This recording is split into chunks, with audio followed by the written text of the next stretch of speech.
नमस्कार दोस्तों, अगर आपने हमारा चैनल सब्सक्राइब नहीं किया है तो जल्दी से जल्द कर लीजिए। तो शुरू करते हैं आज की कहानी। दूलीचंद जी जैसे ही घर में प्रवेश करते हैं तो उनकी पत्नी आशा उनसे पूछती है, क्या बात है, उदास क्यों हो? तो दूलीचंद जी कहते हैं, क्या करूं, आज फिर बैंक से लोन चुकाने का नोटिस आया। अगर 1 महीने बकाया लोन नहीं चुकाया तो बैंक वाले दुकान को नीलाम कर देंगे। आशा, मैं सोच रहा हूँ क्यों नहीं दुकान को बेच देते हैं। मेरे पास अच्छे ग्राहक हैं जो बैंक का बकाया 7 लाख भी चुका देंगे और बाकी 18 लाख भी दे देंगे। अपने पास 18 लाख का ब्याज से मकान का किराया और घर का खर्च चल जाएगा। मैं कहीं दूसरी जगह नौकरी कर लूँगा। ये सुनकर आशा घबरा जाती है। वो कहती है, अपने बेटे हेमंत की पढ़ाई पूरी होते ही नौकरी लग जाएगी, तब बैंक का लोन चुका देंगे। तो इस बात पर दूलीचंद जी आशा को कहते हैं, नहीं आशा, ऐसा नहीं हो सकता, क्योंकि बैंक में ज़्यादा किस्त बकाया होने पर बैंक नीलामी की कार्रवाई शुरू करने का नोटिस जारी कर देता है। दूलीचंद जी का एक बेटा हेमंत और उससे छोटी बेटी सीमा जो अभी पढ़ाई कर रही है, बड़ा बेटा इंजीनियरिंग की पढ़ाई कर रहा था। उसकी पढ़ाई के लिए दूलीचंद जी ने अपनी दुकान को बैंक में गिरवी रख लोन लिया था। उस लोन को नहीं चुकाने की वजह से दूलीचंद जी बहुत परेशान रहने लग गए। आखिर में परेशान होकर उन्होंने अपनी दुकान को बेच दी। जो रकम आई उसको बैंक में जमा कराकर खुद दूसरी जगह पर नौकरी करने लग गए। थोड़े दिनों बाद बेटे की पढ़ाई पूरी होने पर उसकी प्राइवेट नौकरी लग जाती है, लेकिन जो वेतन मिलता है वो अपने पास ही रखता है। जैसे ही हेमंत की नौकरी लगती है उसके शादी के रिश्ते आने लग जाते हैं। दूलीचंद जी अपने बेटे की शादी ज़्यादा अमीर घराने की लड़की से नहीं करना चाहते थे। उन्हें एक लड़की नेहा पसंद आई। हेमंत को भी नेहा पसंद आ गई। दोनों की शादी धूमधाम से कर दी जाती है, लेकिन घर किराया का छोटा होने की वजह से नेहा रोज हेमंत को कहती है कि कोई नया घर खरीद लेते हैं। तो इस बात पर हेमंत नेहा को कहता है, मेरे पास इतना पैसा नहीं है। तो इस बात पर नेहा कहती है, ससुर जी के बैंक में जो 18 लाख जमा है उसमें कुछ पैसा लेकर मकान खरीद लेते हैं तो घर का किराया भी बचेगा। तो हेमंत कहता है, ठीक है, मैं पिताजी से बात करता हूँ।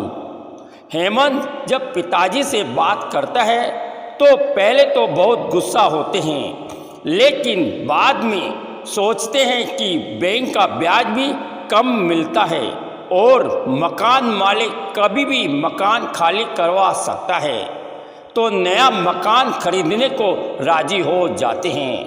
हेमंत एक मकान देखता है जिसकी कीमत 20 लाख होती है।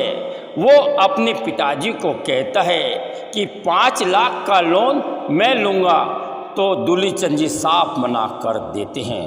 वो हेमंत को कहते हैं, 10-12 लाख तक का ही मकान लेना है, क्योंकि बेटी सीमा की शादी भी करनी है। उसकी शादी के लिए भी 5-6 लाख तो लगाना ही पड़ेगा। तो हेमंत बात से राजी होकर एक मकान देखता है जिसकी कीमत 13 लाख होती है।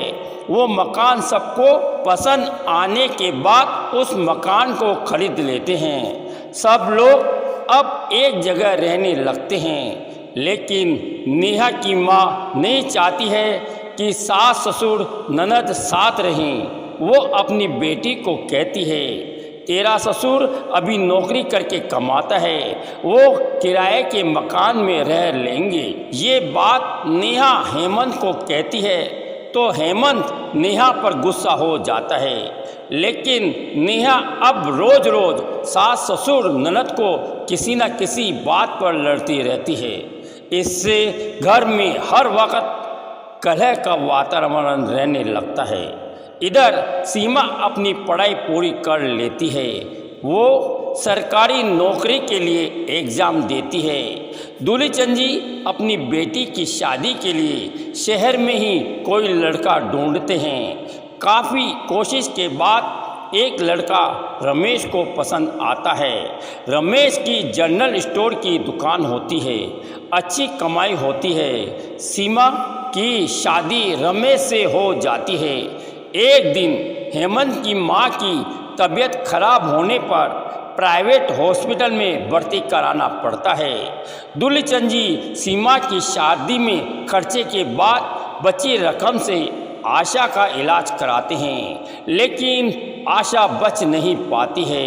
हॉस्पिटल का बिल इतना हो जाता है कि दूलीचंद जी हेमंत को कहते हैं, बेटा तेरी माँ का पार्थिव शरीर हॉस्पिटल से लाना है, इसके लिए हॉस्पिटल का बकाया बिल चुकाना है।